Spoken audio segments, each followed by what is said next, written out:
What's going on, everybody? Today's the day after Thanksgiving. I hope you guys had a great, safe, and a happy Thanksgiving. A great, safe, happy, great, safe, happy. Yeah.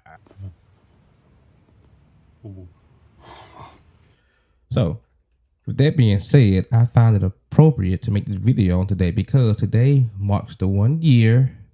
Today's the 1 year mark of me deciding to get off social media. I remained on YouTube, of course, but everything else like Facebook and Instagram, I decided to can my accounts. Now, I'm going to get into the reasons why, but for now, I'm going to hit you guys with my 10-second intro.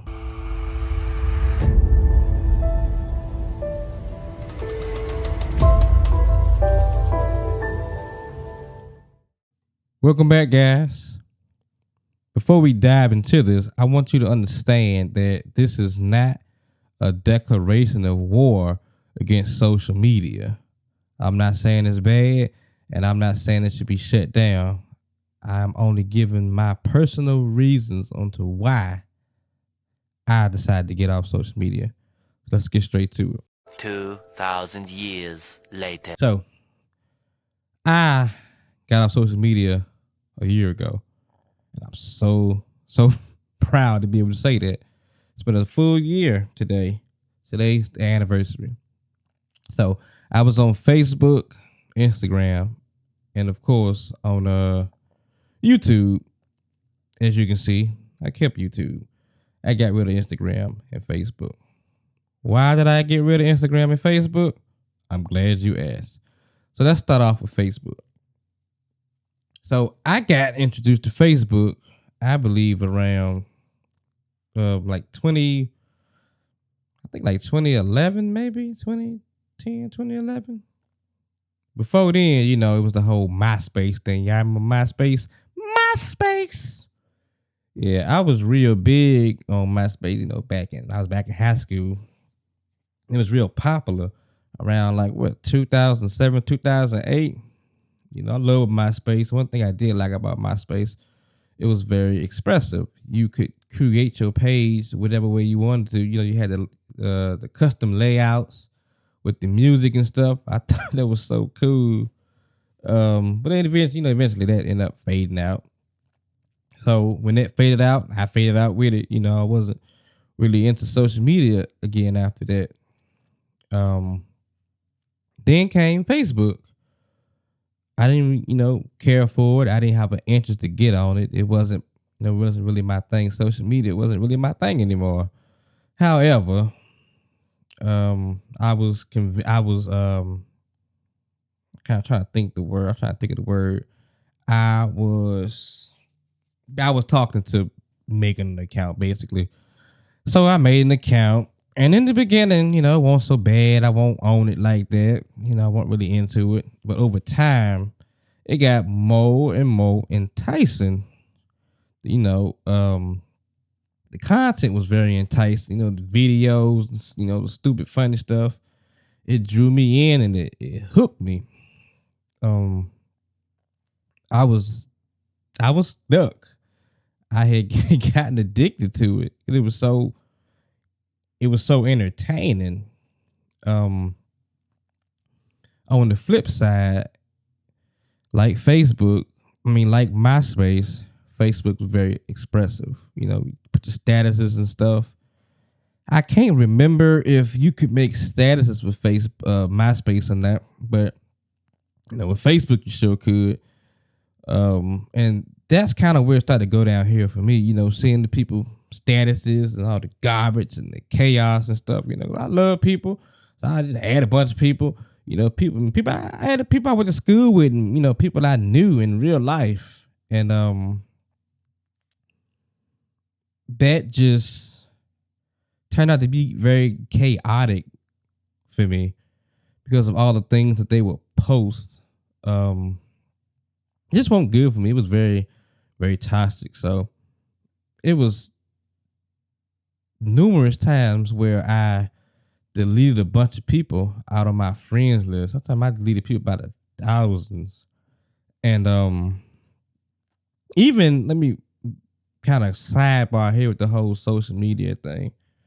One thing that I don't like about social media is that it's kind of, I don't know, I'm not gonna say it's taken away, but it played a major role in people not wanting to connect physically.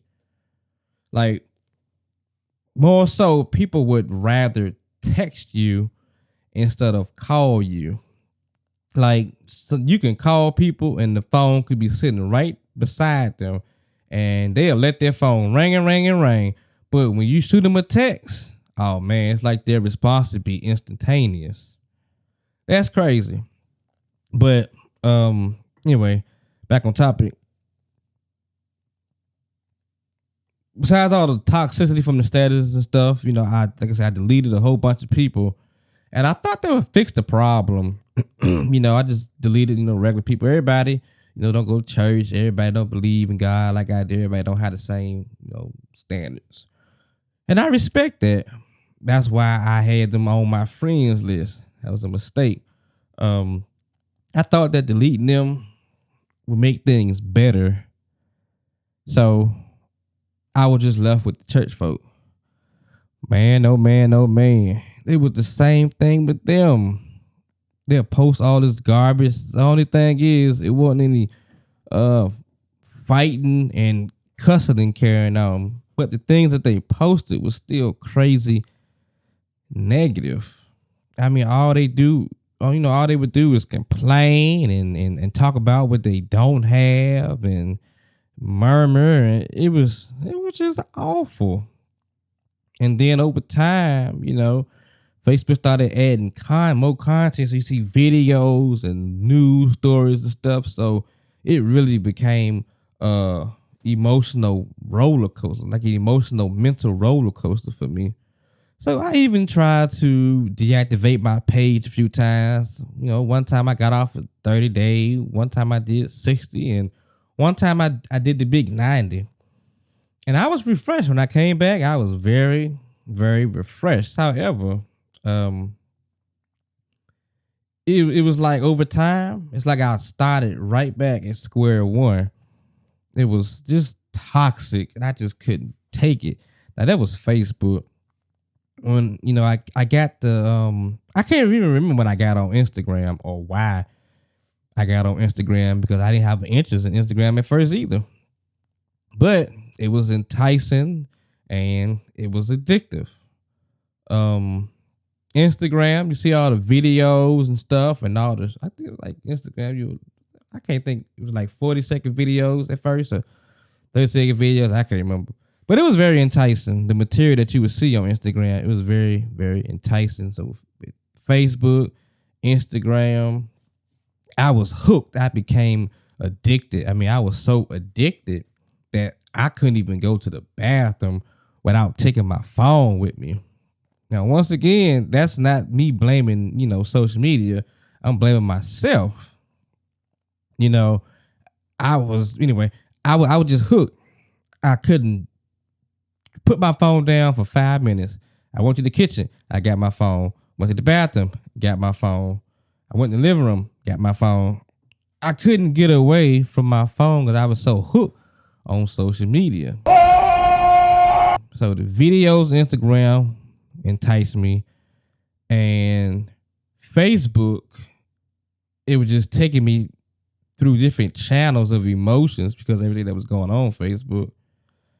And eventually I just decided that it was just time for me to get off. At first I was just going to get off Facebook. I didn't plan on getting off Instagram.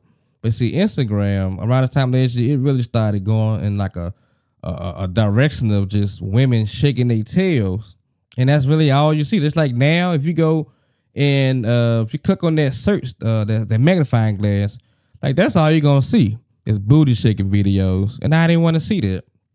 I didn't want to see anything provocative. I just wanted to, you know, see regular videos, see who's promoting what, promote my own stuff. But with all that junk that was on there, I just had to get off. I had to get off social media, period. And now it's been a whole entire year. It's been awesome. It's been wonderful. I mean, my mind is clear. My emotions ain't been all over the place. I mean, it was like instant relief. When I first got off, I thought I was going to struggle with it. And I thought I was going to have an urge to go back. But I didn't.